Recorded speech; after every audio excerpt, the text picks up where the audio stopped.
I thought it was going to be the worst day of my life, but it turned out to be the day I finally got my freedom. It all started as the clock ticked toward 7 that Friday evening. The emerald green evening gown felt like silk against my skin as I descended the staircase in my parents' Mount Pleasant home. I'd worked 2 extra jobs to buy at weekend shifts at the campus bookstore and late nights waitressing at a seafood shack on Shem Creek.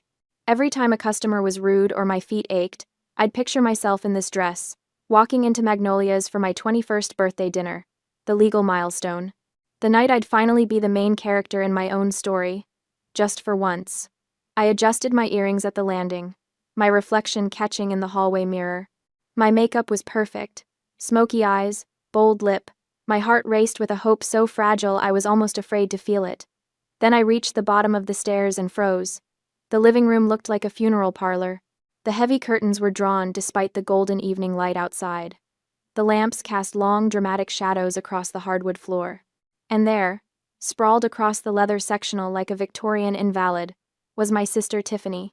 She was 25 years old and wearing stained pajama pants with a ratty college sweatshirt she'd never earned. Her eyes were swollen, mascara streaked down her cheeks in theatrical rivers. Crumpled tissues surrounded her like fallen snow. My parents, Gary and Brenda Monroe, knelt beside her as if attending to a dying patient, whispering soothing nonsense and stroking her hair. No one was dressed for dinner. My stomach dropped. "Mom?" My voice came out smaller than I intended. "We have reservations at 7. We should leave soon if we're going to."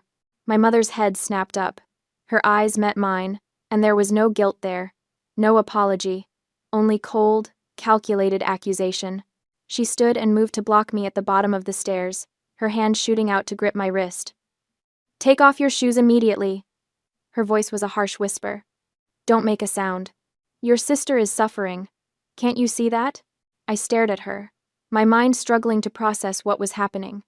Behind her, I could see my father rubbing Tiffany's back in slow circles, while she sobbed dramatically into a decorative pillow. 2 months ago, I'd called Magnolia's the day they opened reservations. I'd marked it on my calendar in red ink. 21, the birthday that mattered in America, the one that meant something. I'd planned this dinner down to the minute, coordinating schedules, confirming and reconfirming. And now my mother was telling me to take off my shoes and be quiet. "What happened?"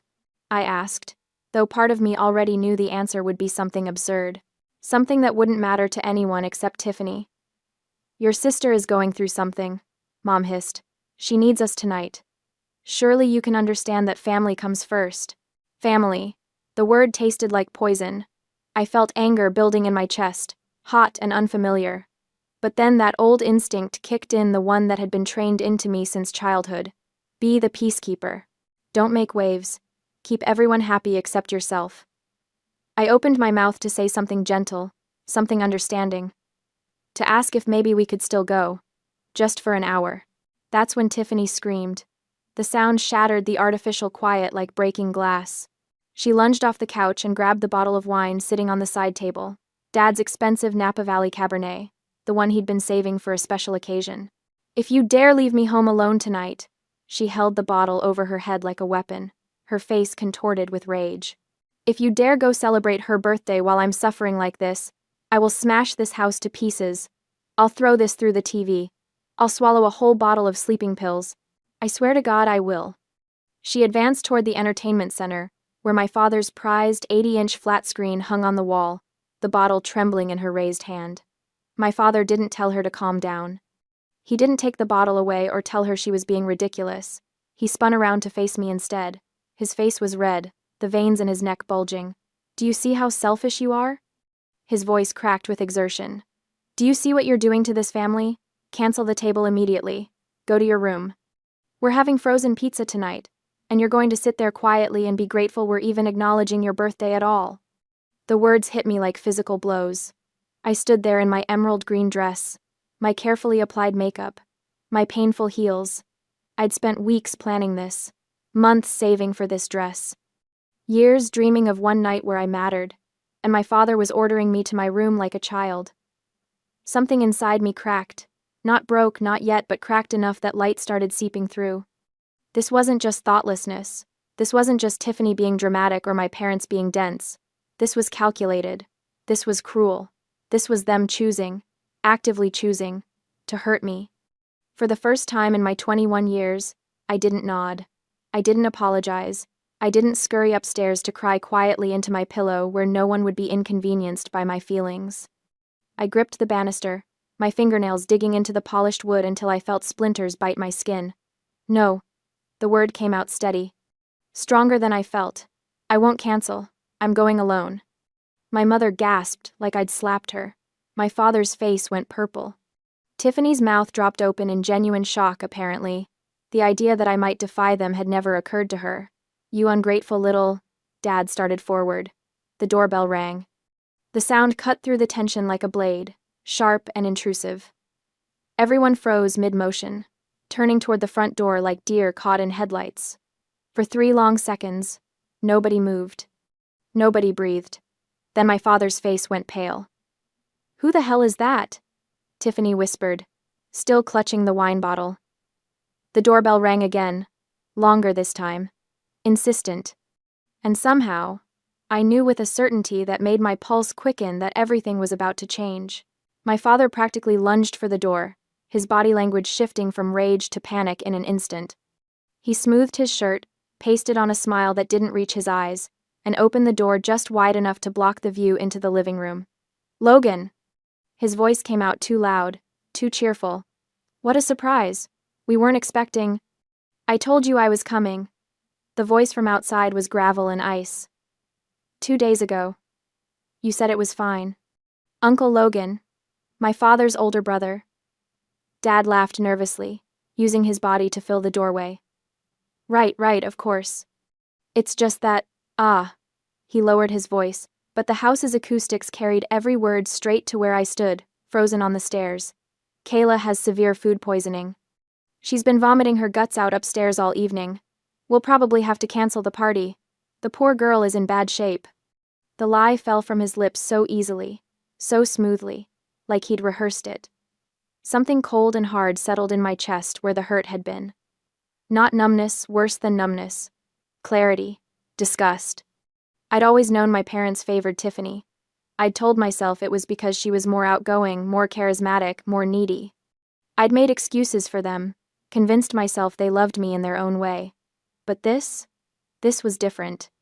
This was my father looking someone in the eye and lying about me being sick, rather than admitting what was really happening. I didn't think. I didn't plan. I stepped forward into the light of the hallway. My heels clicked against the hardwood, sharp, deliberate sounds that made my father's shoulders tense. I walked right up behind him, my emerald dress shimmering under the chandelier, my makeup flawless, my posture straight, living proof that he was a liar. "I'm not sick." My voice came out steadier than I felt, but I could hear it trembling at the edges. Dad's lying. They canceled my 21st birthday party because Tiffany threatened to kill herself if I was happier than her for one single night. My father's face went from pale to crimson. "Kayla, go upstairs, right?" Uncle Logan pushed the door open. He was in his 50s, tall and broad-shouldered, with steel gray hair and the kind of presence that made people instinctively step back. He wore an expensive suit despite the Charleston humidity, and his eyes, sharp and assessing, took in the scene with the cold efficiency of a man who'd built a real estate empire from nothing. He looked at Tiffany, still clutching the wine bottle like a weapon. At my mother, frozen beside the couch. At my father, whose mouth was opening and closing like a fish. Then he looked at me. Really looked at me. At the dress, the makeup, the heartbreak probably written all over my face despite my best efforts. "Gary." Uncle Logan's voice could have cut glass. "Let me make sure I understand this correctly." He stepped fully into the house, and my father had no choice but to back up. Uncle Logan's gaze never left Dad's face, and I watched my father shrink under it. "You called me 3 weeks ago," Uncle Logan continued, his tone conversational but deadly. "You told me you needed an extra $2,000 this month, because the accounting business was struggling, and you needed to make sure Kayla's tuition was covered. You said education was the priority, that you'd do anything to make sure she graduated." Dad's mouth opened, but no sound came out. "I've been sending you $6,000 a month for the past 2 years. Uncle Logan said. "You told me it was for Kayla's education, for the mortgage, for keeping this family afloat while you got the business back on track." He turned to look at Tiffany, who'd finally lowered the wine bottle but still wore that petulant, entitled expression I knew so well. "So, you're telling me," Uncle Logan said softly, "that I've been paying $6,000 a month to support a 25-year-old woman who threatens suicide when her younger sister tries to celebrate a birthday? It's not like that." Mom jumped in, her voice taking on that syrupy, manipulative tone she used when she wanted something. "Tiffany has been going through such a difficult time. She's sensitive. She's unemployed," Uncle Logan supplied. "Living off her parents at 25? Driving a car she didn't pay for?" Tiffany's face went red. "How dare you? This is my house. Get out." The words hung in the air for a moment. Then Uncle Logan laughed. It wasn't a nice sound. "Your house?" He pulled his phone from his pocket, tapped a few times, then turned the screen toward Tiffany. "The deed says otherwise. This house is in my name. Has been since I co-signed the mortgage 5 years ago and your father defaulted on the first payment." Tiffany's face went from red to white. "And that Mercedes C-Class sitting in the driveway?" Uncle Logan continued, his voice getting quieter and somehow more terrifying. "The one with the vanity plates that say Tiff. That's registered to my company. Part of the business expenses your father claimed he needed." The silence was deafening. I watched my sister's face crumble, watched the reality of her situation crash down on her. She'd thought she was untouchable. She'd thought she owned everything. She owned nothing. "The car keys," Uncle Logan said. "Now." "You can't," Tiffany started. "I can. And I am." He held out his hand. "Keys. Or I call the police and report it stolen." Tiffany looked at our parents, waiting for them to defend her, to fight for her like they always did. Dad wouldn't meet her eyes. Mom stared at the floor. With shaking hands, Tiffany dug into her sweatshirt pocket and pulled out the Mercedes key fob. She threw it onto the coffee table where it landed with a hollow clatter. Uncle Logan picked it up, examined it for a moment, then turned and walked straight to me. "Happy 21st birthday, Kayla." He pressed the key fob into my palm, his hand warm and steady around mine. "I was planning to give you my old Camry, but I've changed my mind. That Mercedes is yours now. Drive away from this asylum immediately." I stared at the keys in my hand, my mind struggling to process what was happening.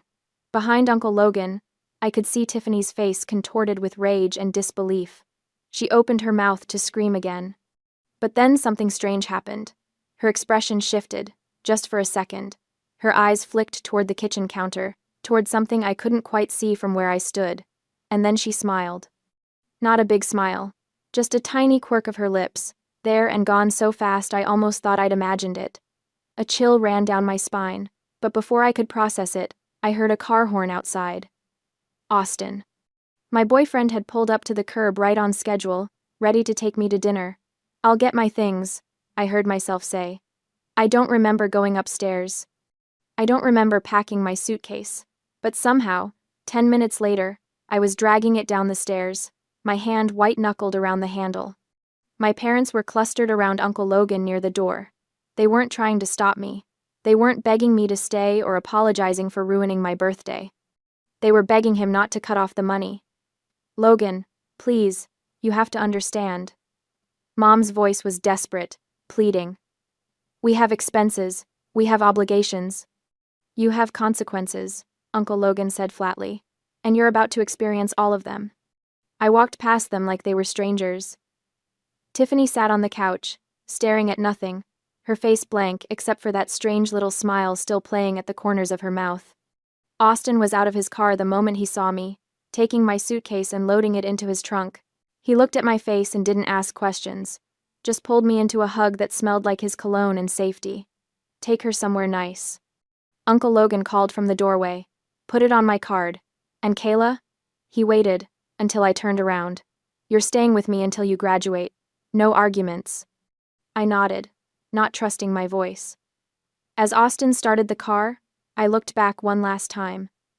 Through the window, I could see my parents still clustered around Uncle Logan, gesturing frantically.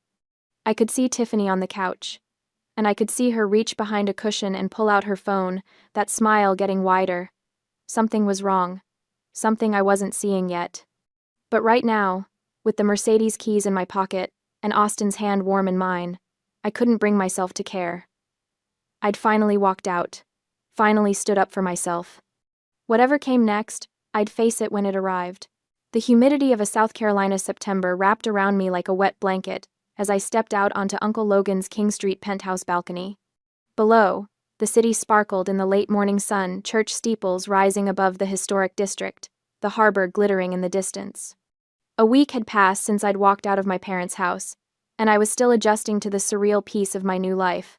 No screaming, no guilt trips, no Tiffany, creating a crisis every time someone else received attention. Just quiet, space, respect. Uncle Logan's penthouse was everything my parents' house wasn't: modern, minimalist, filled with natural light. My room had floor-to-ceiling windows overlooking the city. The kitchen was always stocked, and nobody questioned whether I deserved to be there. "Coffee's ready," Uncle Logan called from inside. I found him in the kitchen, reading the Wall Street Journal on his tablet while pouring French press coffee into 2 mugs. He'd already been up for hours. I'd heard him on conference calls at 6 a.m., but he'd waited to have breakfast with me. "How are you settling in?" "How are you settling in?" he asked, sliding a mug across the granite counter. "Good, really good." I wrapped my hands around the warm ceramic.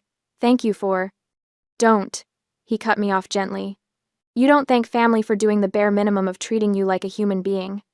I swallowed hard, not trusting myself to speak. "Your father called again last night," Uncle Logan said casually, taking a sip of his coffee. "Third time this week."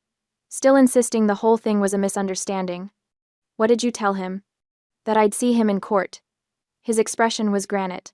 "I'm done enabling his delusions." Before I could respond, his phone buzzed. He glanced at it and smiled a real smile, warm and almost mischievous. "Speaking of which," he said, "I'm throwing you a proper birthday party. This Saturday. Here, invite whoever you want. Let's show your family what a real celebration looks like." "You don't have to." "I want to." He was already texting. "Besides, I never got to spoil my own daughter. Closest I'll get is spoiling my brilliant niece." I'd heard the story before. Uncle Logan's ex-wife had taken their daughter to California when she was 5. He'd paid child support religiously, sent gifts, tried to maintain contact, but the distance and his ex's hostility had won out. His daughter was 23 now, living in San Francisco, and they spoke maybe twice a year. Maybe that's why he'd stepped in for me so decisively. Maybe I was his second chance. The days blurred until Saturday arrived, bringing with it the sticky heat of late September. The penthouse was transformed: catering set up in the kitchen, flowers everywhere, a bar on the balcony overlooking the city. Uncle Logan had invited his business associates and their families along with my friends from the College of Charleston. The whole place glowed with golden hour light filtering through the windows. I wore a white sundress and felt, for the first time in years, genuinely happy. My roommate Jessica arrived first, squealing when she saw the setup. "Oh my God, Kayla, this is insane." Austin came with a group from his law school, all of them dressed in that careful business casual that law students perfected. He looked unfairly good in a navy blazer and jeans, and when he kissed me hello, I felt some of the residual tension from the past week finally ease. "How are you doing?" "Just," he asked quietly, his hand warm on my lower back. "Better, really." "Your parents try to contact you?" "Mom texted. I blocked her." He nodded approvingly. "Good, clean break." The party was everything. My ruined birthday dinner wasn't laughter, actual celebration. People who genuinely cared about me. Uncle Logan gave a toast that made me cry, talking about resilience and how proud he was of the woman I was becoming.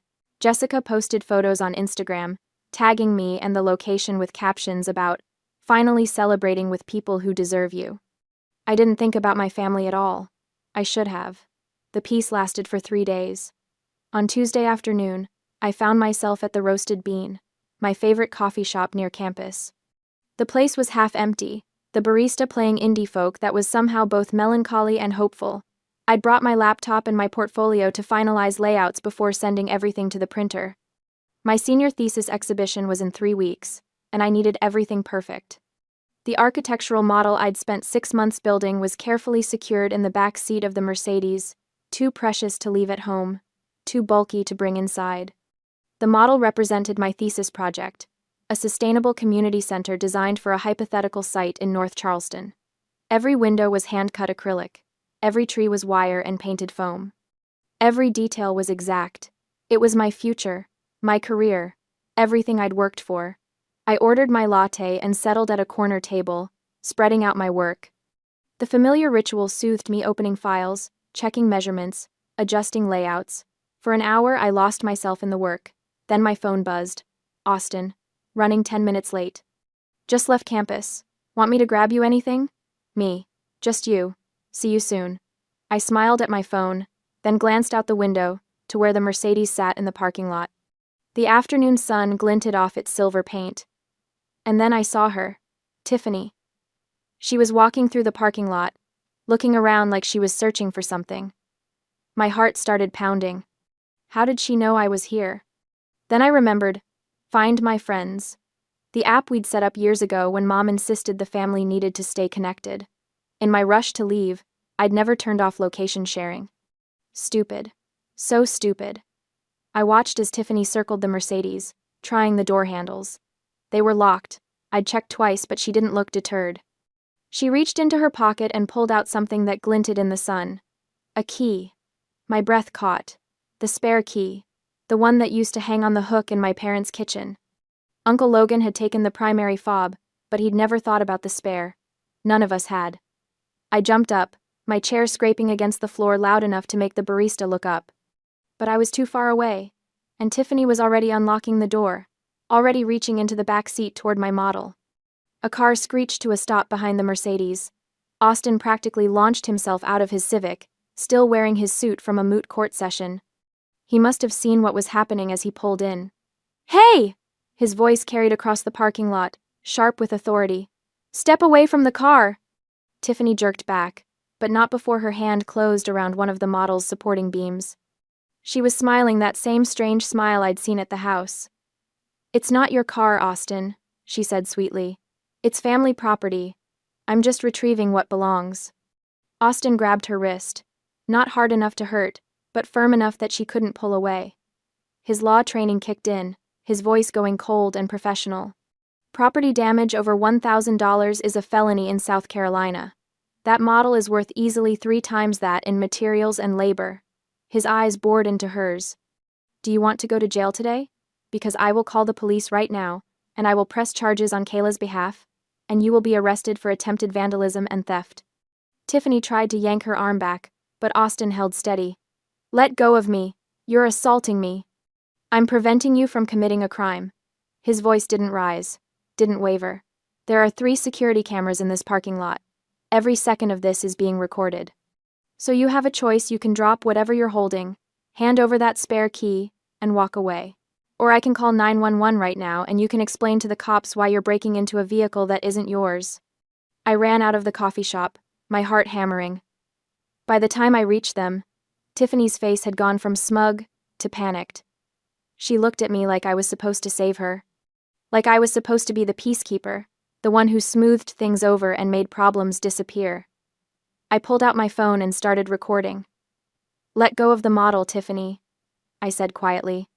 My voice was steady, cold even. I didn't recognize it. "Kayla, come on." She tried for a pleading tone. "This is ridiculous. It's just a school project. It's 6 months of work.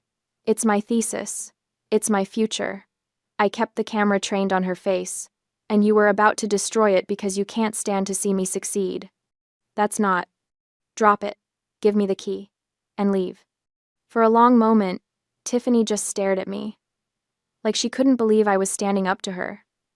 Like she couldn't process that I'd stopped being afraid. Then, slowly, she released her grip on the model. Austin let go of her wrist, and she stumbled back. "The key?" I repeated. She dug into her pocket and threw it at me. I caught it against my chest, felt the metal warm from her body heat. "You're going to regret this," she hissed. "All of you. You have no idea what you've started."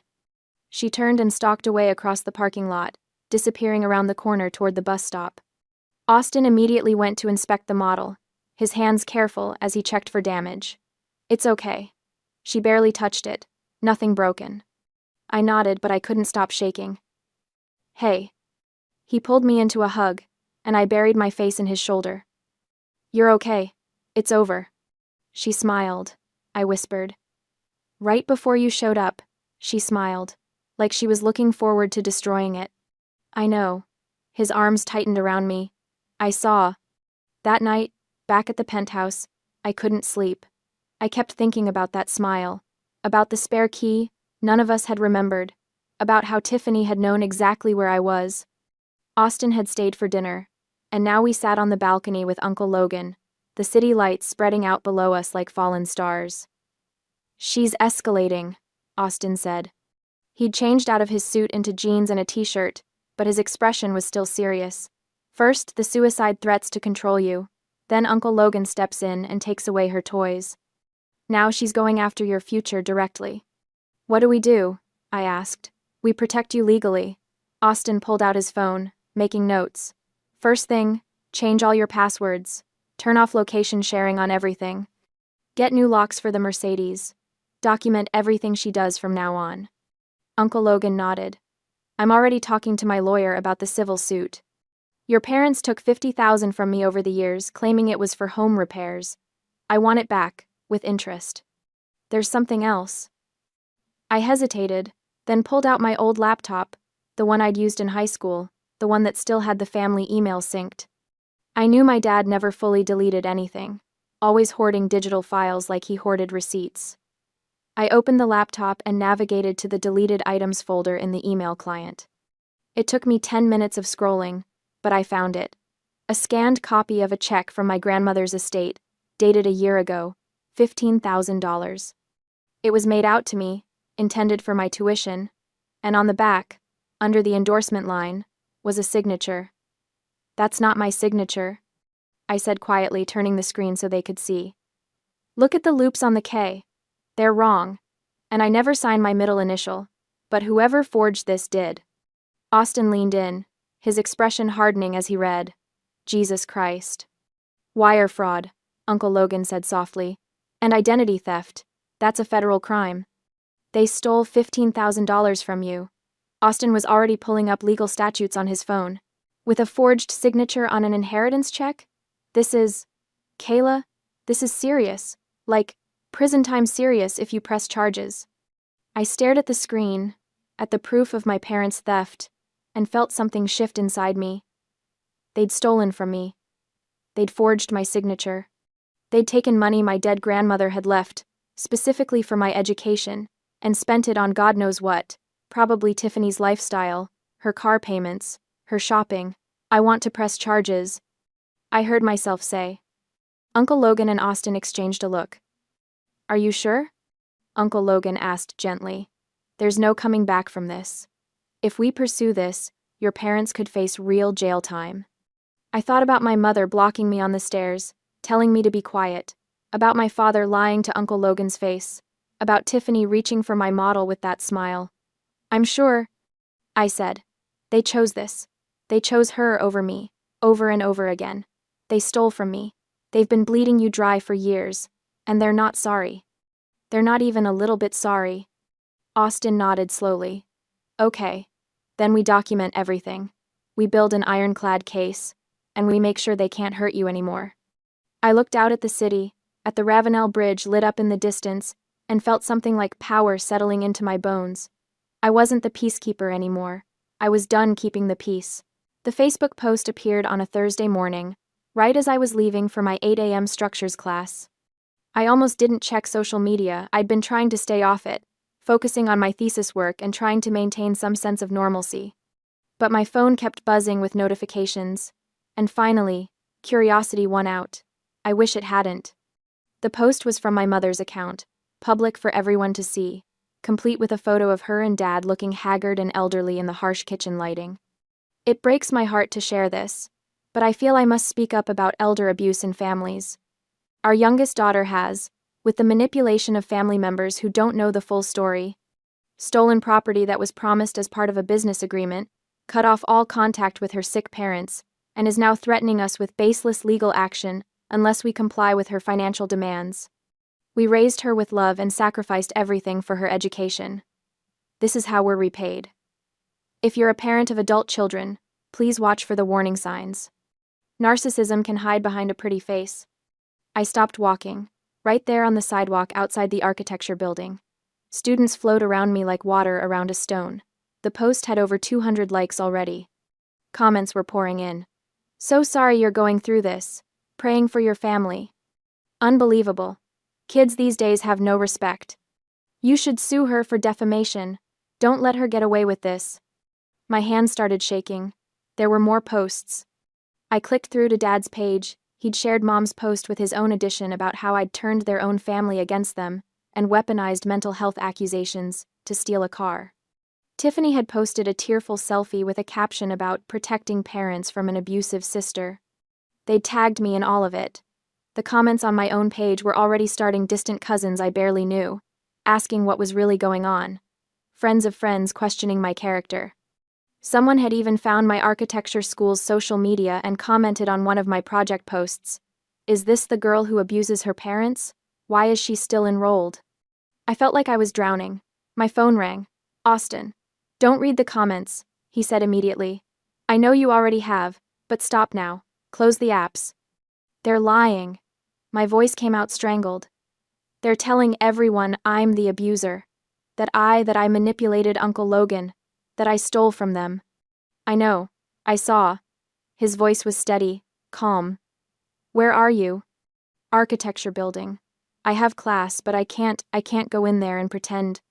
Skip it. Come to the law library. 3rd floor, study room C. I'm already here. 20 minutes later, I was sitting in a small glass-walled room surrounded by law books, while Austin paced and Uncle Logan, who'd apparently dropped everything to drive over, read through the posts on his phone. Classic Darvo, Austin muttered. Deny, attack, reverse victim and offender. It's textbook narcissistic abuse. It's working, I said hollowly. Look at the comments. People believe them. People who don't know you believe them, Uncle Logan corrected. He set his phone down with deliberate care. Everyone who actually knows your parents and Tiffany, they're staying suspiciously quiet. He was right. I scanned through the comments again. They were mostly from people in my parents' church community, neighbors, casual acquaintances. The people who knew us well, extended family, old friends, weren't commenting at all. They're threatening to sue you for defamation and elder abuse, Austin said, reading from an email on his laptop. Sent to Uncle Logan's business address this morning. Unless you return the Mercedes and I restore their monthly support, they're filing in civil court. Can they win? I asked. No. Austin's voice was absolutely certain. They have no case. The car is registered to Uncle Logan's company. He can give it to whoever he wants. And elder abuse? They'd have to prove you had power over them and used it to cause harm. You're 21, and had literally moved out a week ago. But they can still file, Uncle Logan said quietly. They can drag this out, make it expensive, make it public. That's the point. They're trying to exhaust us. Austin nodded. It's a pressure tactic. They're gambling that Kayla will give in rather than fight. I thought about that, about my old instinct to smooth things over, to sacrifice myself for family peace.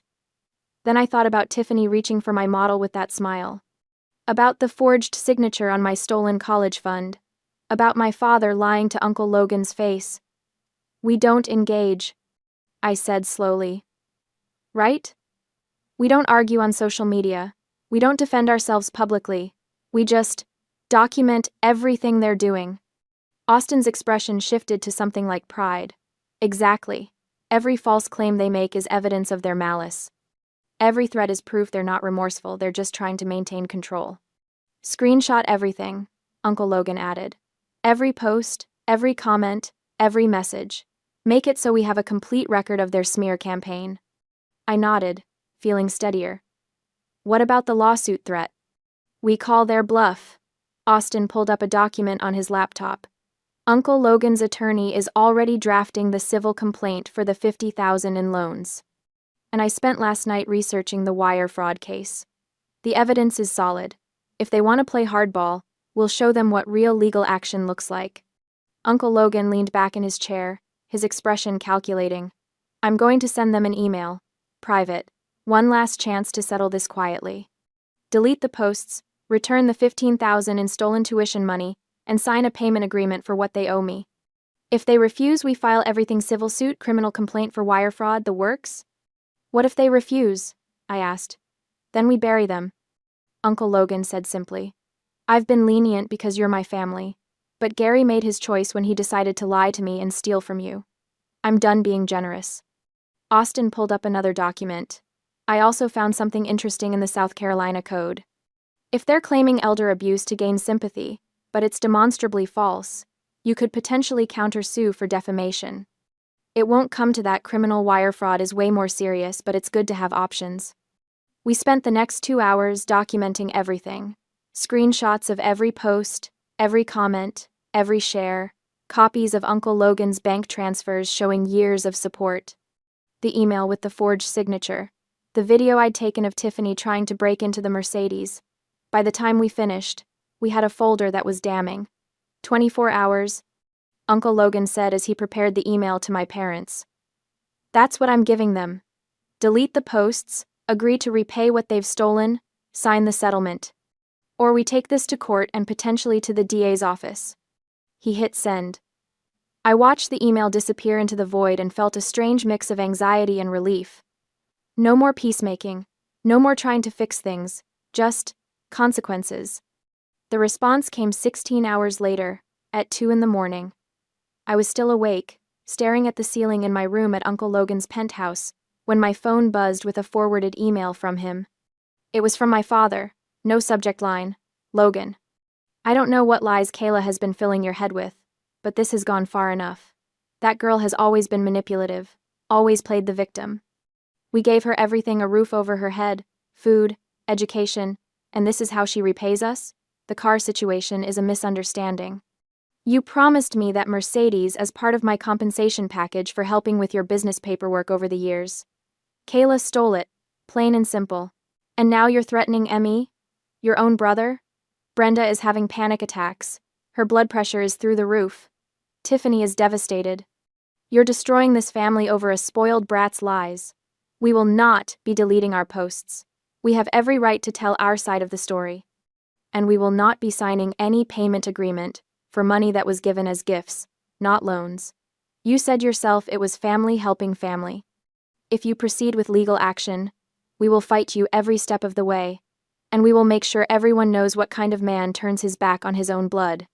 Gary. I read it 3 times, feeling my stomach twist. There was no acknowledgement of the stolen tuition money, no mention of the forged signature, no apology for the birthday party or the years of favoritism or the lies. Just more accusations, more gaslighting, more playing the victim. Uncle Logan's response was already composed when I got to the kitchen the next morning. Gary. I have documentation of every transfer I made to you over the past 2 years. They were explicitly labeled as loans in the transaction notes. You signed a promissory note in 2023. I have the copy. The Mercedes is registered to my company.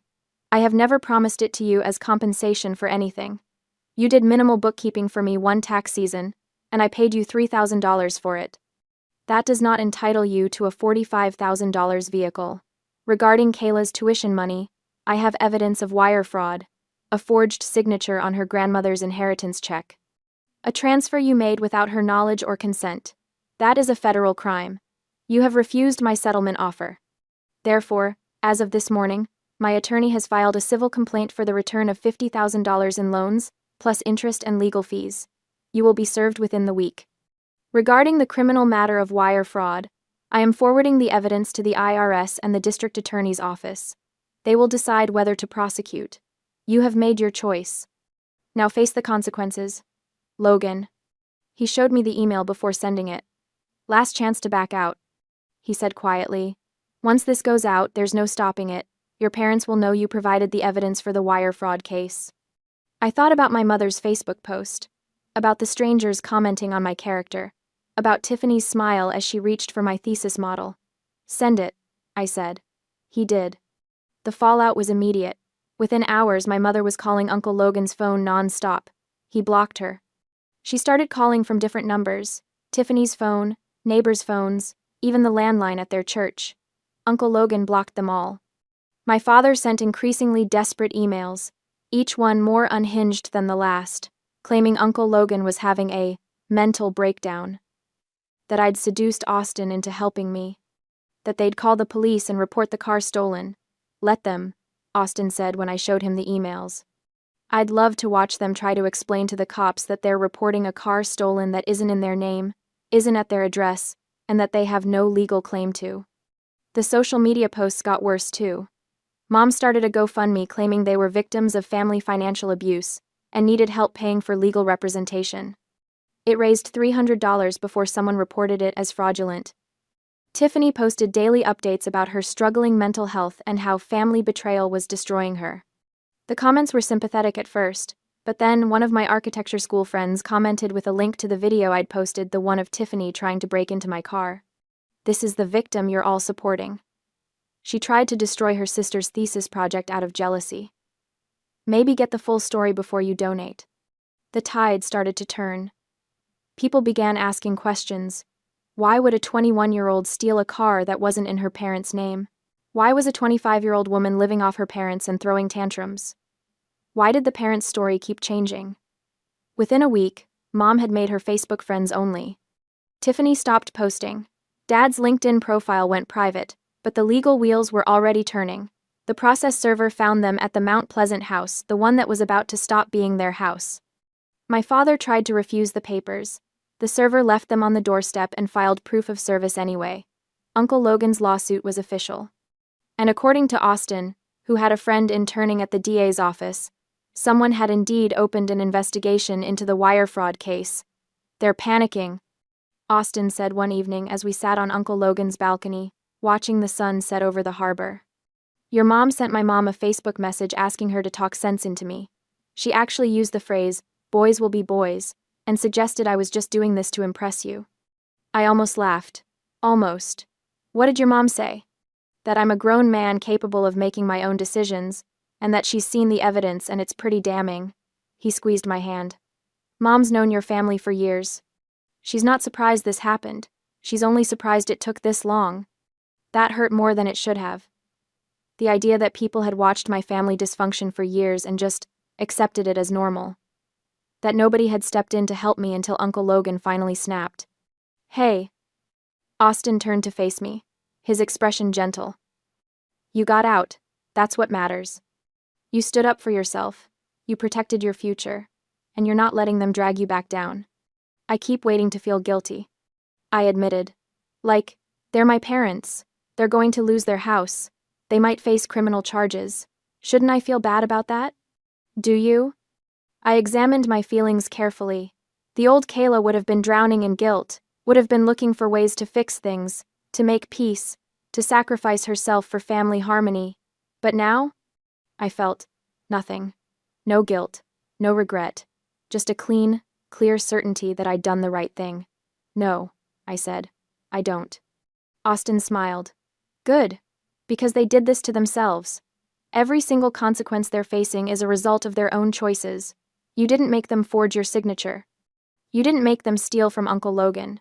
You didn't make them choose Tiffany over you again and again. They did all of that on their own." Uncle Logan emerged onto the balcony with 3 glasses of wine. "We got a court date," he announced. 6 weeks from now. And Gary's attorney just filed a motion to dismiss, claiming the loans were gifts. "Will it work?" I asked. "Not a chance. I have documentation, and Gary's too stupid to have covered his tracks." He settled into a chair, looking out at the city with satisfaction. "This is going to be ugly.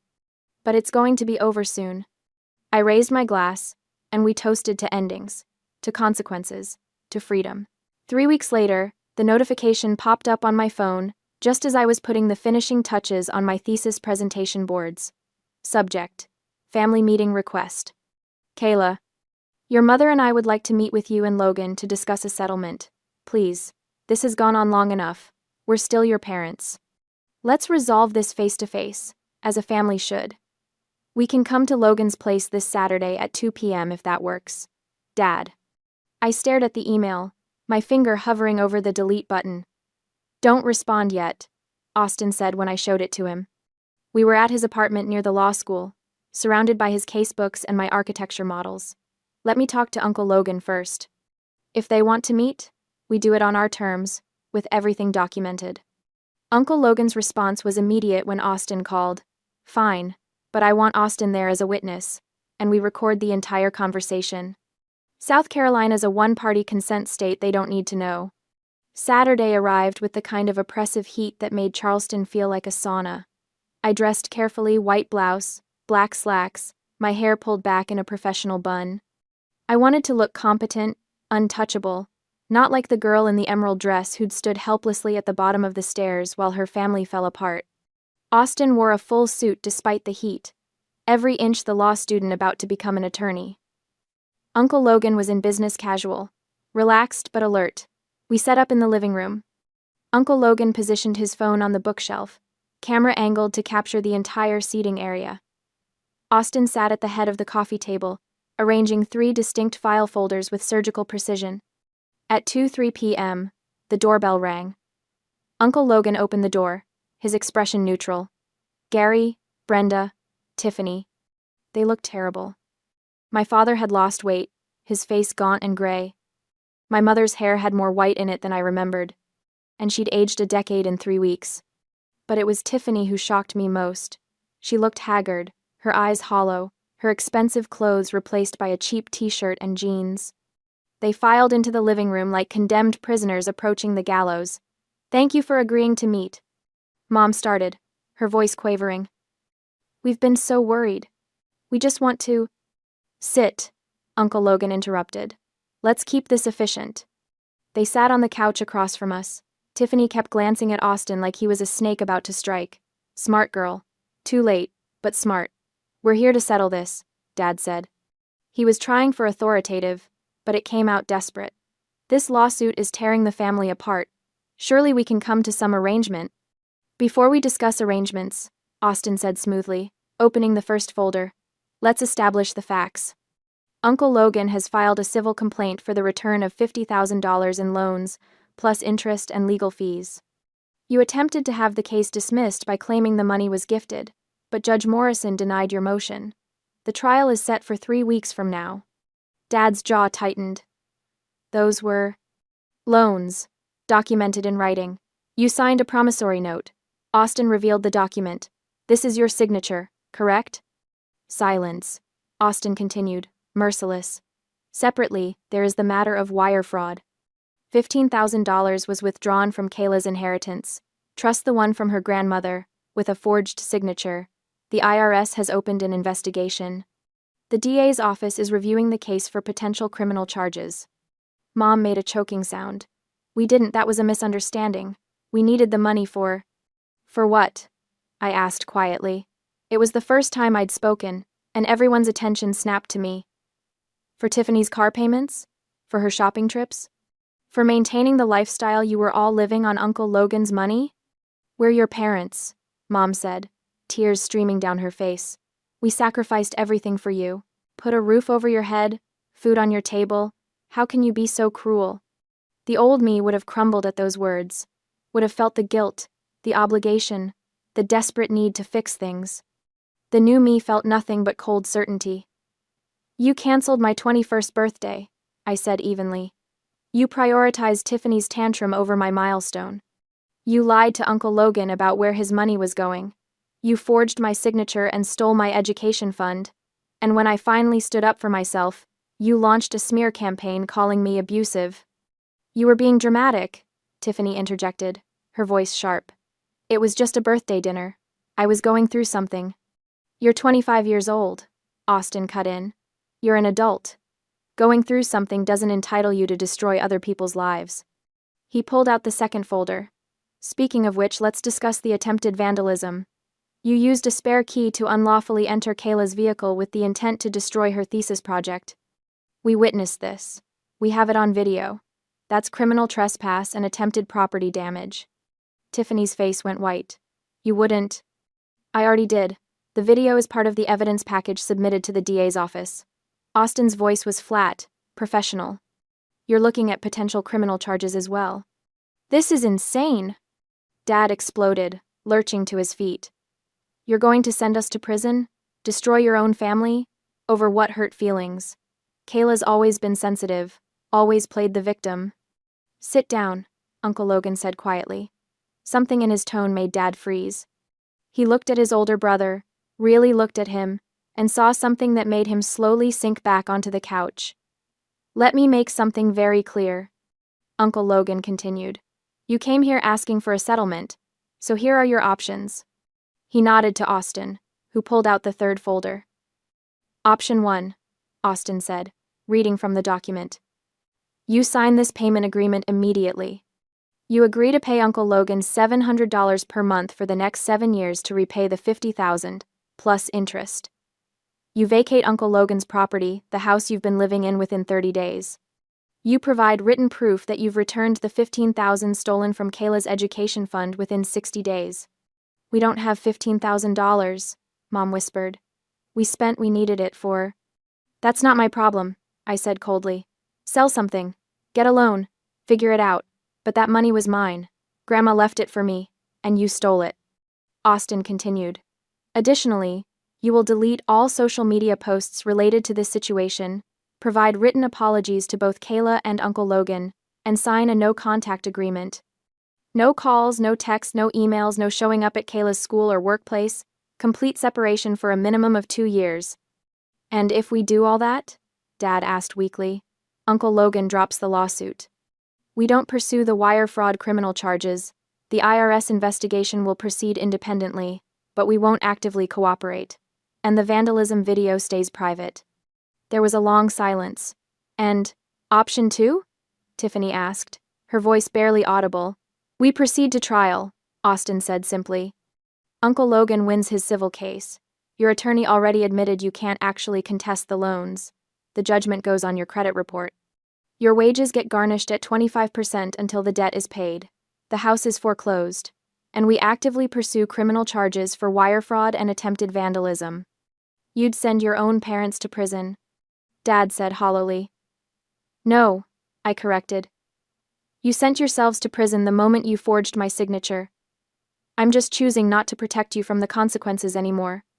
Mom was sobbing now, ugly crying that shook her whole body. Tiffany stared at the floor, her hands clenched into fists. Dad looked at Uncle Logan with something like betrayal. You were supposed to be family, Dad said. I am family, Uncle Logan replied, to Kayla, who you abused and neglected for 21 years while I watched and convinced myself it wasn't my business. I'm done making that mistake.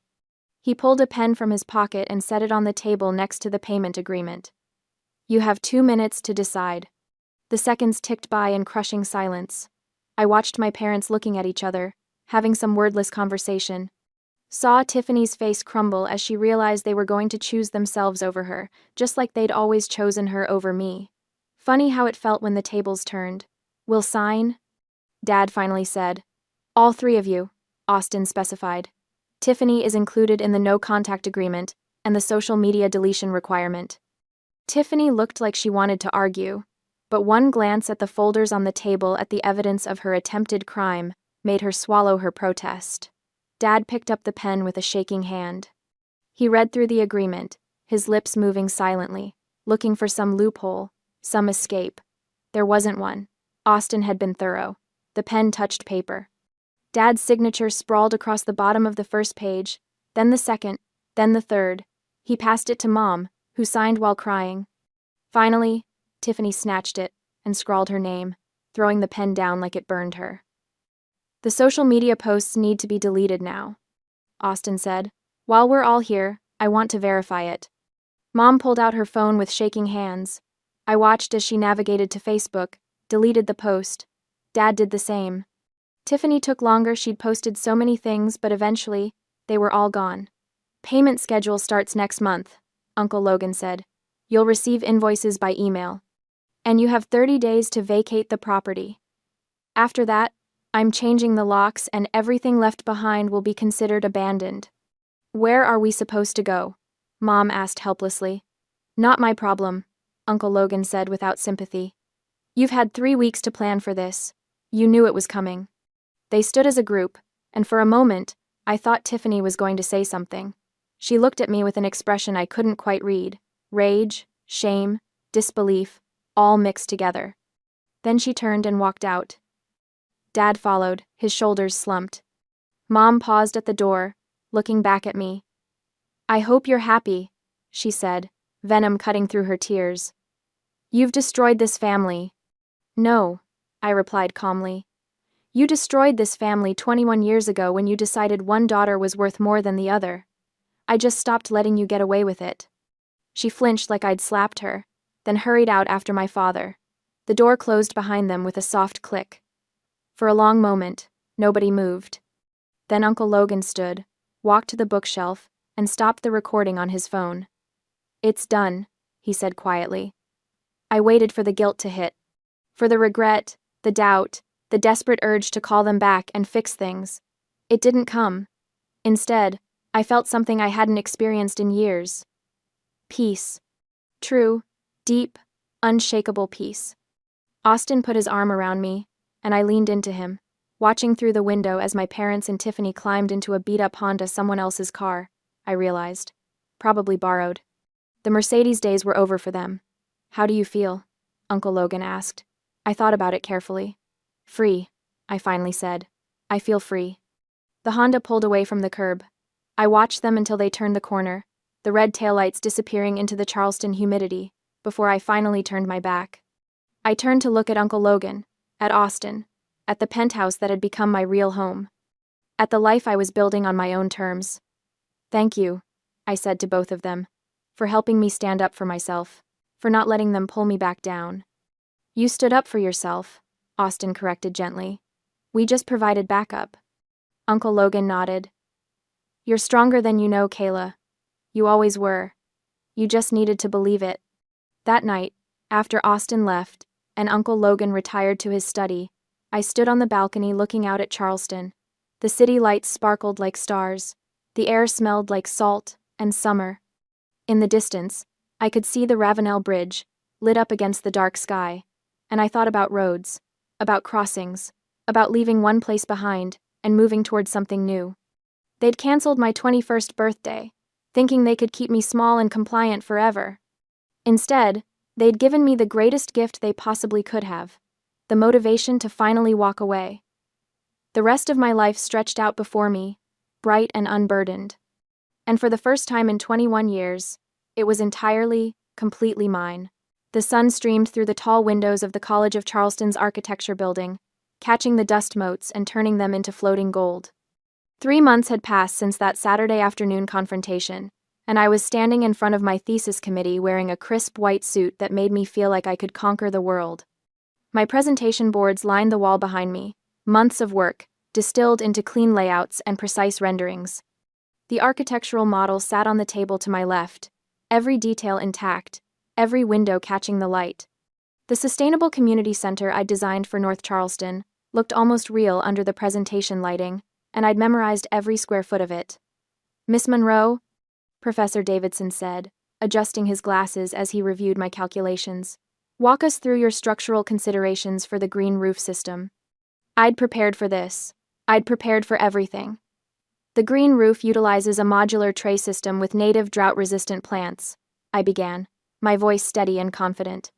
"The structural load is distributed across reinforced steel beams, spaced at 16-inch centers, with additional support columns here and here." I pointed to the model. "The system captures and filters stormwater runoff, reducing the burden on Charleston's aging drainage infrastructure by approximately 40%. Professor Davidson nodded, making notes. Professor Miller, the toughest critic in the department, leaned forward. "And the community programming? How does your design address the socio-economic challenges of the North Charleston neighborhood?" This was the question I'd been waiting for, the one that mattered most. "The center is designed with flexibility as its core principle," I explained. "The main hall can be subdivided using movable partition walls to accommodate everything from job training workshops to community dinners. The commercial kitchen meets health department standards for small business incubation, allowing local food entrepreneurs to develop their products. And the second-floor classrooms have dedicated high-speed internet and computer stations, addressing the digital divide that limits educational opportunities." I walked them through every decision, every calculation, every choice I'd made. And as I spoke, I realized something. I wasn't the same girl who'd stood at the bottom of those stairs in an emerald dress, hoping desperately for scraps of acknowledgement.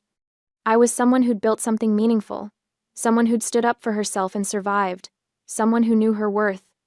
The committee deliberated for exactly 7 minutes, I counted, before Professor Davidson smiled. "Congratulations, Miss Monroe. Your thesis is approved with distinction." The relief hit me like a wave, but it was Austin's whoop from the observation area that made me laugh. He'd been sitting there for the entire 2-hour defense, along with Uncle Logan and Jessica, all of them witnessing this moment. "Speaking of which," Uncle Logan continued, pulling an envelope from his jacket pocket, "this came to my office yesterday. Certified mail." I recognized my father's handwriting on the return address. My stomach clenched. "It's the thitted payment," Uncle Logan said, opening it to show me. $700, exactly as agreed, and a cashier's check for $3,000 toward the stolen tuition fund. "Have you heard anything else?" I asked carefully. "About where they ended up?" Uncle Logan exchanged a glance with Austin. "They're renting a basement apartment in North Charleston," Austin said quietly. "Your dad's wages are being garnished 25% for the loan repayment. Your mom got a job at a call center. And Tiffany." He trailed off, and I raised an eyebrow. "What about Tiffany?" "She's working as a cashier at the Walmart on Rivers Avenue," Austin said. "Jessica's cousin saw her there last week. Apparently she doesn't post on social media anymore. No Instagram stories, no Facebook updates, nothing." I tried to feel something about that, satisfaction maybe, or vindication, but mostly I just felt distant. Like they were characters in a story I'd finished reading, not people who'd once controlled my entire life. Jessica appeared with a bottle of champagne she'd somehow smuggled into the building. "Okay, enough serious talk. Kayla Monroe just defended her thesis with distinction. We're celebrating." That evening, Uncle Logan took us all to Magnolia's, the restaurant where my birthday dinner was supposed to have happened. We sat at a table with a view of the water, the late December sun painting everything gold and pink. Austin sat next to me, his hand warm on my knee under the table. My phone buzzed in my purse. I almost ignored it, but something made me check. It was an email from a firm in Charleston, Morrison and Associates, one of the top architectural practices in the Southeast. They'd attended the thesis exhibitions earlier in the week. "Dear Miss Monroe, we were impressed by your community center design and would like to invite you to interview for our junior designer position beginning June. Please contact us at your earliest convenience to schedule. Best regards. Patricia Morrison, FAIA." I stared at the screen, reading it 3 times to make sure it was real. "What is it?" Austin asked. I handed him my phone wordlessly. His eyes widened as he read, then he broke into a huge grin. "Kayla, this is Morrison and Associates. They're one of the best firms in the state." Uncle Logan leaned over to read it, and his expression shifted to something I'd never seen before, pure, unfiltered pride. "Of course they want you," he said simply. "You're brilliant. They'd be lucky to have you." Jessica squealed and demanded to see the email, and soon the whole table was celebrating again, our waiter bringing complimentary desserts, when Austin told him the news.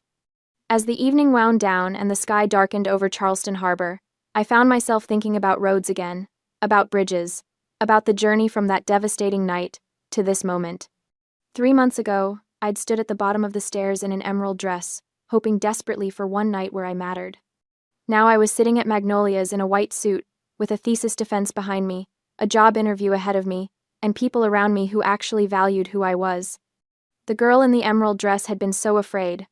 Afraid of conflict, afraid of losing her family's love, afraid of being alone. But she'd learned something crucial. Some things are worse than being alone, and sometimes walking away is the bravest thing you can do.